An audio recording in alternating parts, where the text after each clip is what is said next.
Good morning friends.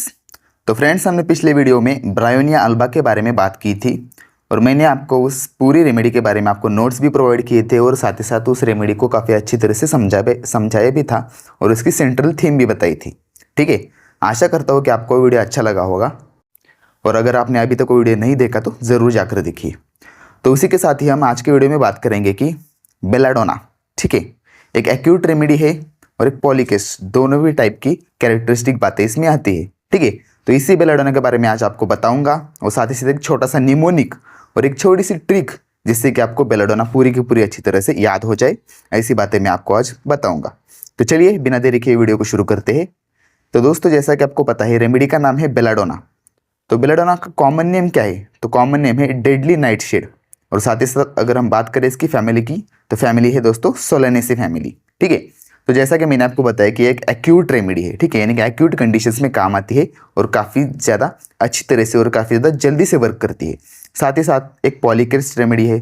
पॉलीक्रिस्ट मतलब जिसकी शरीर के लगभग हर एक ऑर्गन है उस पर उसका प्रभाव रहता है और हर एक ऑर्गन पर वो एक्ट करने की क्षमता रखती है। अब देखिए, बेलाडोना को हमें पेपर में लिखना है, तो लिखने के लिए हमें उसे अच्छी तरह से याद करना होगा और याद करने के लिए आपको ज़्यादा कुछ चीज़ें याद रखने की ज़रूरत नहीं है।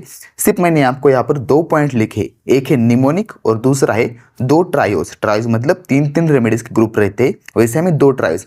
अगर हमने निमोनिक और ये 2 ट्रायोज याद रख लिए तो पूरी की पूरी बेलाडोना आपको अच्छी तरह से याद हो जाएगी। तो निमोनिक्स में क्या है? तो निमोनिक्स है दोस्तों सी बर्ड्स। अभी सी बर्ड्स क्या है ये मैं बाद में पूरी तरह अच्छी तरह से उसका एक्सप्लेनेशन दूंगा। और साथ ही साथ 2 ट्रायोज है, एक है एबीसी नर्सरीज का ट्रायोज और दूसरा है ट्रायोज ऑफ डेलीरियस या फिर मेनियाकल रेमेडीज का ट्रायोज। ठीक है, तो बिना देरी किए आगे बढ़ते हैं। तो नेक्स्ट पॉइंट है दोस्तों थीम। तो ब्रायोनिया अल्बा की थीम क्या थी वो मैंने आपको बताया था, उसी तरह से बेलाडोना की एक थीम है। तो थीम में है दोस्तों एक सडन एंड वायलेंटनेस, सेकंड है कंजेशन। और कंजेशन के साथ क्या क्या रहेगा? कंजेशन मतलब क्या? जहाँ पर ब्लड इकट्ठा हो जाता है। ब्लड कहाँ पर रहता है? आर्टरीज में और वेन्स में। ठीक है, तो अगर आर्टरीज में ब्लड एक जगह इकट्ठा हो गया तो क्या होगा? हीट प्रोड्यूस होगी, वहाँ पर रेडनेस प्रोड्यूस होगा। ठीक है, इसी के कारण क्या होता है, पेशेंट में बीपी की समस्या भी रहती है, इसलिए उसका बीपी हमेशा हाई बीपी रहता है। थर्ड पॉइंट है दोस्तों थ्रॉबिंग पेन। तो पेन की दोस्तों कुछ कुछ टाइप्स रहते हैं, जैसे कि ब्रायोनिया में मैंने आपको बताया था कि स्टिचिंग टाइप ऑफ पेन रहता है, तो वैसे ही बेलाडोना में थ्रॉबिंग टाइप ऑफ पेन रहता है। जैसे कि मराठी में कहते हैं फट फट करते हैं, ऐसा पेन कैसा रखा है? अगर आप मान लो एक आर्टरी है, आर्टरी में बहुत ज़्यादा कंजेशन है तो आर्टरी पल्सेटिंग आर्टरी रहती है, यानी क्या बीट करती है आर्टरी। तो उसी तरह से जिस भी जगह पर पेन रहेगा वहाँ पर ऐसे बीटिंग या फिर थ्रॉबिंग टाइप ऑफ पेन रहेगा। ठीक है, तो मैंने आपको बताया कि कंजेशन की वजह से आर्टरी में भी ब्लड प्रेशर ज़्यादा रहता है। और फोर्थ पॉइंट है मैनिया।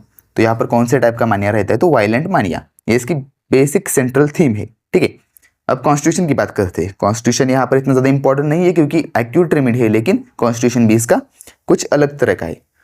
तो एक्यूट रेमेडी है, उस कॉन्स्टिट्यूशन में पेशेंट का फेस रेड रहता है। रेड क्यों रहता है? क्योंकि कंजेशन है।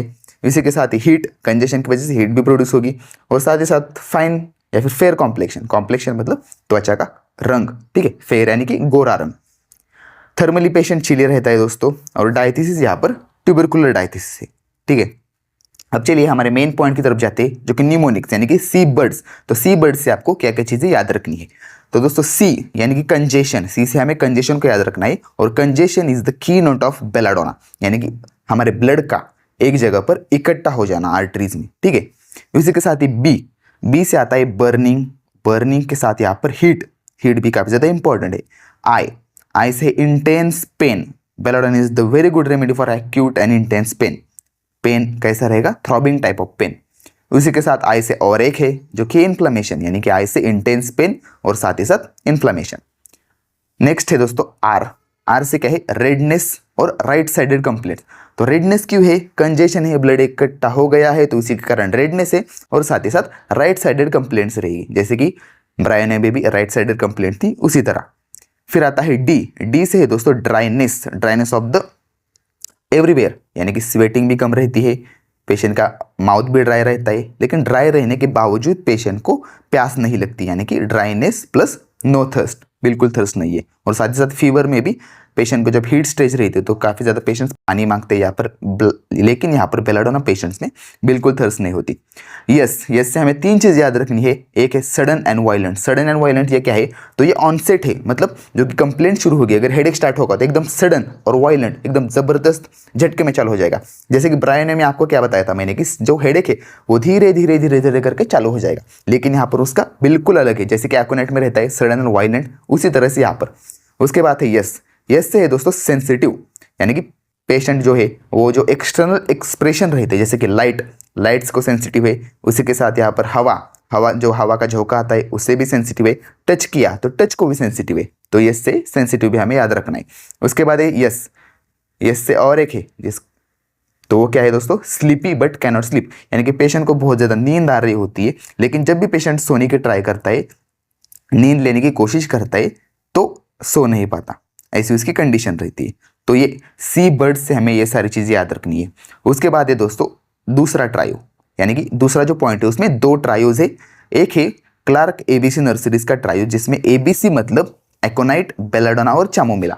तो इसकी हर एक कंडीशन कैसी है, तो एकोनाइट में दोस्तों क्या होता है, टर्मोइल इन सर्कुलेशन। टर्मोइल मतलब क्या, उतल पुतल, यानी कि ऐसे अच्छे से काम नहीं करना, ऐसे मतलब जो होता है ना, ऐसे उतल पुतल, कब जैसे का स्टॉर्म आ गया तो उसमें सारी चीज़ें ऐसे बिखर जाती है, उसी तरह से टर्मोइल इन सर्कुलेशन।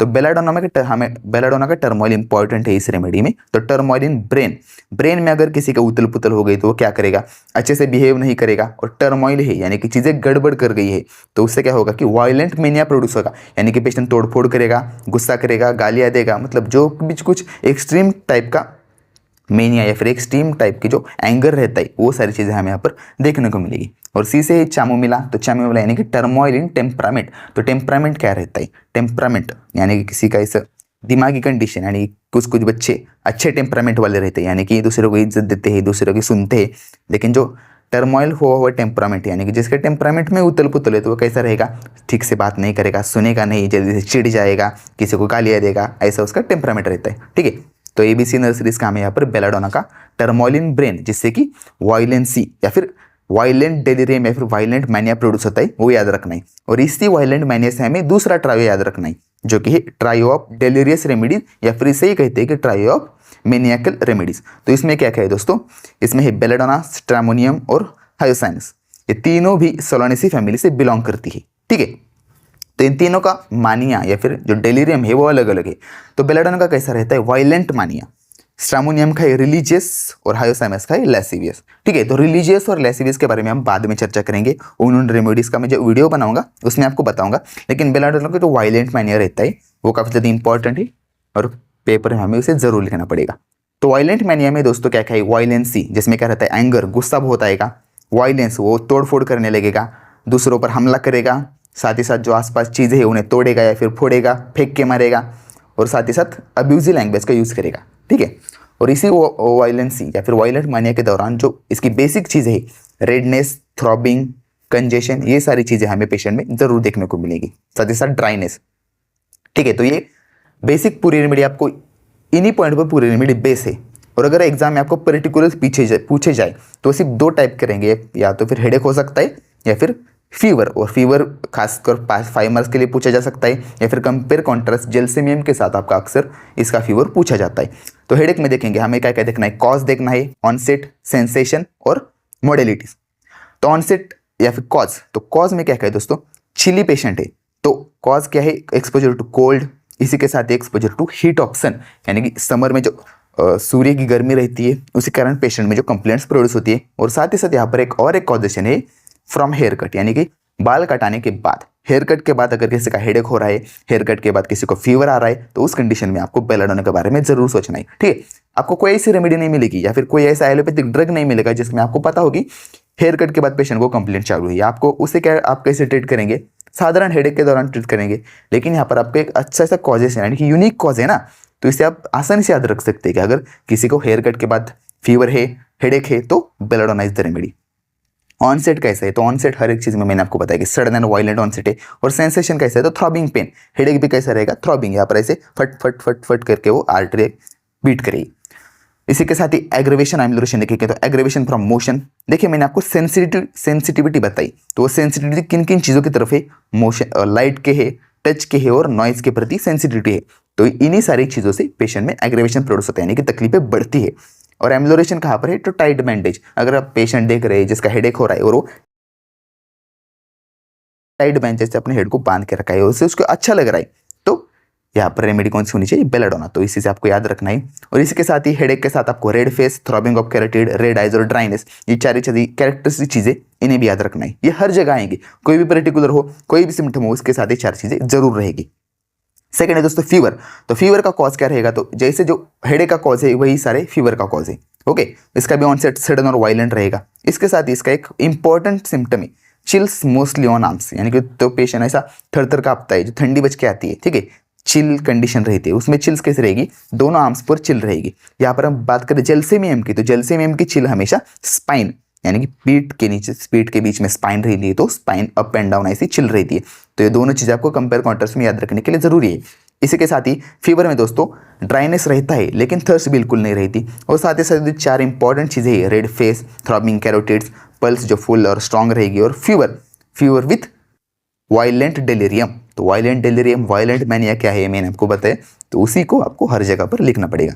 और साथ ही आखिरी अगर बात करें तो जनरल मॉडलिटीज, तो जो कि हमने पर्टिकुलर हेडेक में देखी वही जनरल मॉडलिटीज है। एग्रीवेशन फ्रॉम टच, क्योंकि वो पेशेंट सेंसिटिव है, aggravation from motion, aggravation from noise and summer heat, इसकी वजह से, और एम्बुलेशन फ्रॉम रेस्ट। साथ ही साथ प्रेशर, हेडेक में हमने देखा टाइट बेंच जो कि प्रेशर है, तो उससे पेशेंट को अच्छा लगता है, और पेशेंट चिली है इसलिए वार्म रूम, जो कि थोड़ी सी गर्माहट रहती है, उसमें भी पेशेंट अच्छा फील करता है।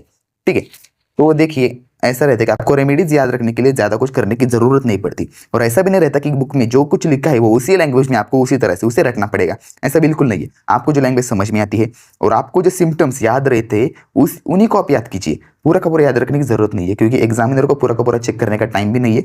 वो क्या देखेगा आपने मेन चीज़ें लिखी या नहीं लिखी, और मेन चीज़ें क्या है? सी बर्ड्स और 2 ट्रायोज। इतना आपने अगर याद रख लिया तो पूरी रेमेडी आप अच्छे से लिख सकते, ठीक है। और इसके भी नोट्स आपको मैं डिस्क्रिप्शन में दे दूंगा। और तो चलिए मिलते हैं अगली रेमेडी में या फिर अगली वीडियो में, तब तक के लिए नमस्कार।